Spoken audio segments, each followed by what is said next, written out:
Tayo nga. Tayo. Pasko ng ilaw po Susundan po baka matumba.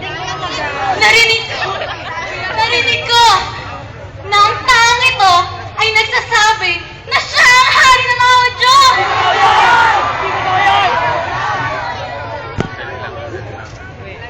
Mataas man siyang mangarap. Kaibahan man niya nagsubalit. Ang masabi ko, isa siyang matuwid na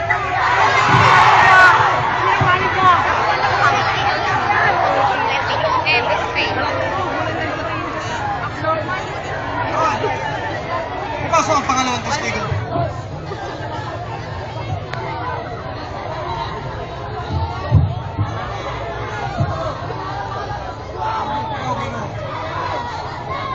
Anong masasabi mo laban sa tao ito? Ang tao ito nakikisalo kahit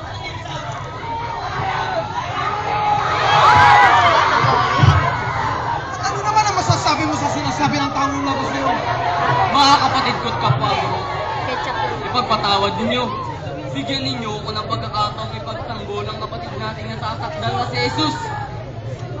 Siya hindi naiiba sa atin at di kaila sa inyo. Subalit, naiiba ang kanyang pamamaraan.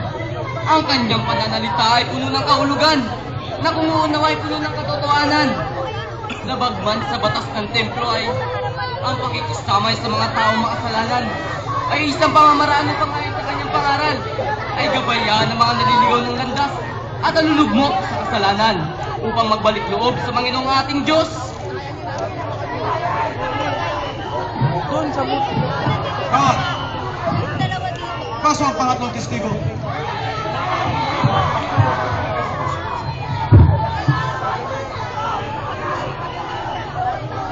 At ikaw naman, Ginoon. Ano naman ang masasabi mo laban sa taong ito? Itong sa Jesus. taong ito patawaran sa mga taong makasalanan at kinamumuhian ng sambayanan. Di ba't nakatala ayon sa kasulatan na ang Panginoong Diyos lamang? Wala na kinuha na yan.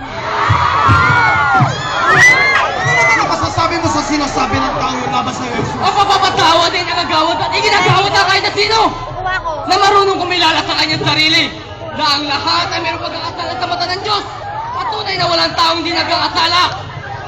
Katastasan ni Nicodemus. Madala ka't naniniwala sa sinasabi ng taong ito. At ang kanyang mga tugon ay ikaw pang mismo pinanggagalingan. Katastasan ni Nicodemus. Lubos ang paniniwala at paggalang namin sa iyo. Huwag mo sana kami bigyan ng pagkakataong malimutan na lang. Kawan! Palabasin niyo ang taong yan!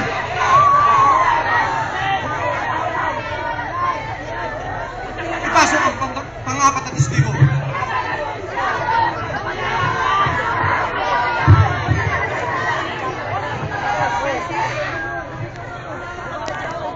At ikaw naman, Ginoon. Ano naman ang masasabi mo laban sa taong yan?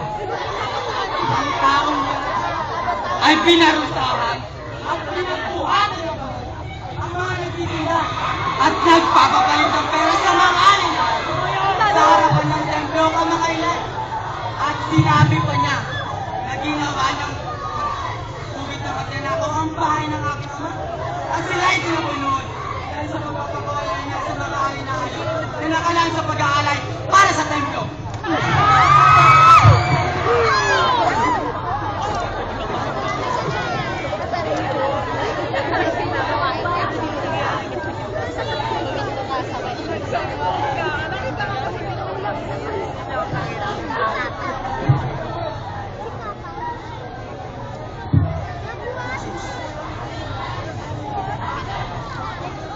Wala ka ba maisasagot? Sino ka ba? Anong karapatang mayroon ka at bakit pati ang mga mamamay na ganot mo ay pinapakalaman mo? Roland! Pasok ang huling testigo.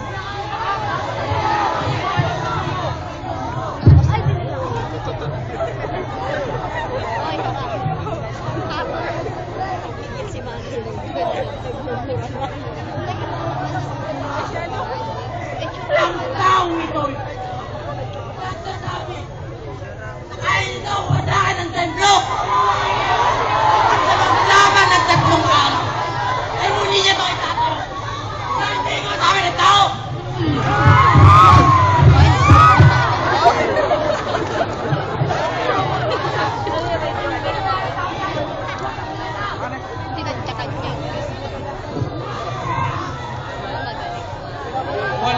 sasagot. Ano ang sinasabi ng mga taong ito laban sa'yo?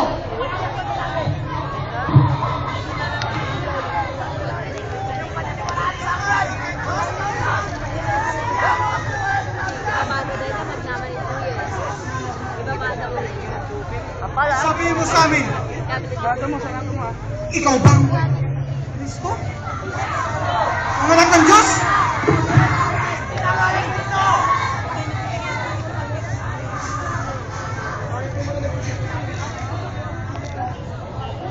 Kung sasabihin ko sa iyo ay hindi kayo maniniwala. At kung tatanungin ko kayo, ay hindi kayo makakasagot. Subalit mula ngayon, ang anak ng tao ay lulubog sa kanang kamay at kapangyarihan ng Diyos pagdating sa lahat ng karamihan.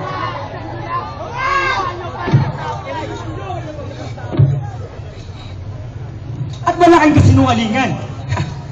Bakit di pa kailangan nakatibayan na masaya? Ano? Ano ang lumabas yan?